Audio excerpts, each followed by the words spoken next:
'Twas the Night Before Christmas by Clement Moore.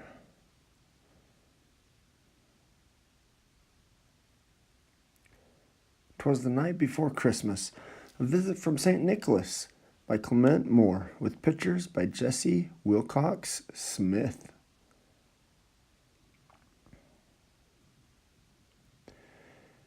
"'Twas the night before Christmas, when all through the house not a creature was stirring, not even a mouse. The stockings were hung by the chimney with care, in hopes that St. Nicholas soon would be there. The children were nestled all snug in their beds, while visions of sugar plums danced in their heads, and Mamma in her kerchief and I in my cap had just settled our brains for a long winter's nap.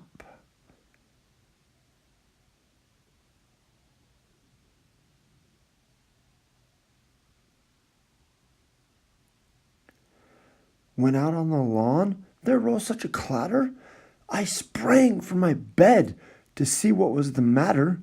Away to the window I flew like a flash, tore open the shutters, and threw up the sash.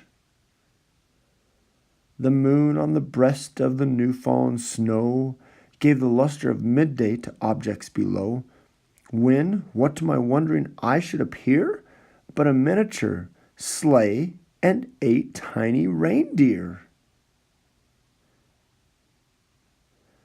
With a little old driver so lively and quick, I knew in a moment it must be St. Nick.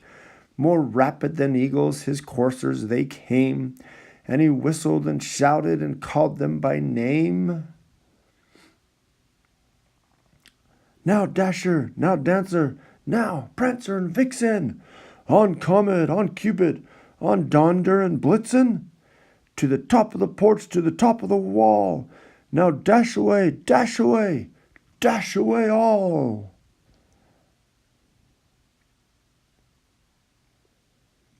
As dry leaves that before the wild hurricane fly, when they meet with an obstacle mount to the sky, so up to the housetop the coursers they flew, with the sleigh full of toys, and St. Nicholas too. And then, in a twinkling, I heard on the roof the prancing and pawing of each little hoof. As I drew in my head and was turning around, down the chimney St. Nicholas came with a bound. He was dressed all in fur from his head to his foot, and his clothes were all tarnished with ashes and soot. A bundle of toys he had flung on his back, and he looked like a peddler just opening his pack. His eyes, how they twinkled, his dimples, how merry. His cheeks were like roses, and his nose like a cherry. His droll little mouth was drawn up like a bow, and the beard of his chin was as white as the snow.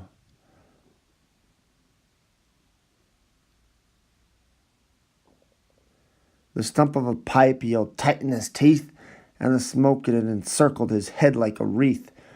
He had a broad face and a little round belly that shook when he laughed, like a bowl full of jelly.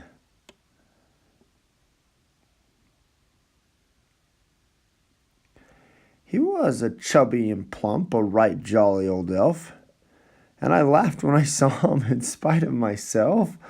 A wink of his eye and a twist of his head soon gave me to know I had nothing to dread.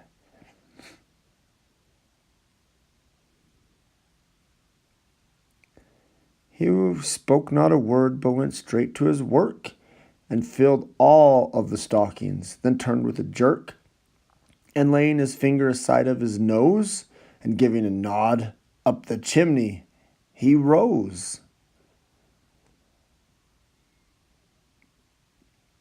He sprang to his sleigh, to his team gave a whistle, and away they all flew like the down of a thistle. But I heard him exclaim, ere he drove out of sight, "Happy Christmas to all, and to all a good night."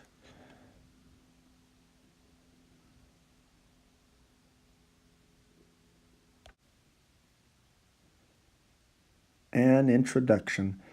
Amid the many celebrations last Christmas Eve in various places by different persons, there was one, in New York City, not like any other anywhere. A company of men, women, and children went together just after the evening service in their church and, standing around the tomb of the author of A Visit from St. Nicholas, recited together the words of the poem which we all know so well and love so dearly. Dr. Clement C Moore, who wrote the poem, never expected that he would be remembered by it. If he expected to be famous at all as a writer, he thought it would be because of the Hebrew dictionary that he wrote. He was born in a house near Chelsea Square, New York City, in 1781, and he lived there all of his life. It was a great big house with fireplaces in it, just the house to be living in on Christmas Eve. Dr. Moore had children. He liked writing poetry for them even more than he liked writing a Hebrew dictionary. He wrote a whole book of poems for them. One year he wrote this poem, which we usually call "'Twas the Night Before Christmas," to give to his children for a Christmas present. They read it just after they had hung up their stockings before one of the big fireplaces in their house. Afterwards, they learned it and sometimes recited it, just as other children learn it and recite it now.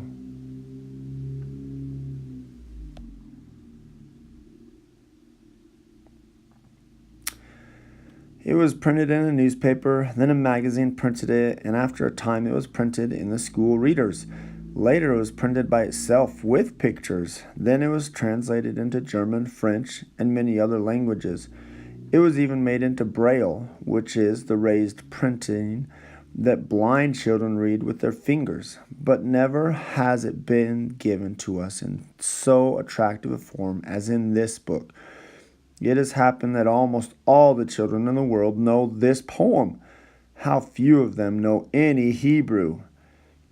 Every Christmas Eve, the young men studying to be ministers in the General Theological Seminary in New York City put a holly wreath around Dr. Moore's picture, which is on the wall of their dining room. Why? Because he gave the ground on which the General Theological Seminary stands? Because he wrote a Hebrew dictionary? No. They do it because he was the author of A Visit from St. Nicholas. Most of the children probably know the words of the poem. They are old. But the pictures that Miss Jessie Wilcox Smith has painted for this edition of it are new. All of the children probably have seen other pictures painted by Miss Smith showing children at other seasons of the year. How much they will enjoy looking at these pictures, showing children on that night that all children like best, Christmas Eve.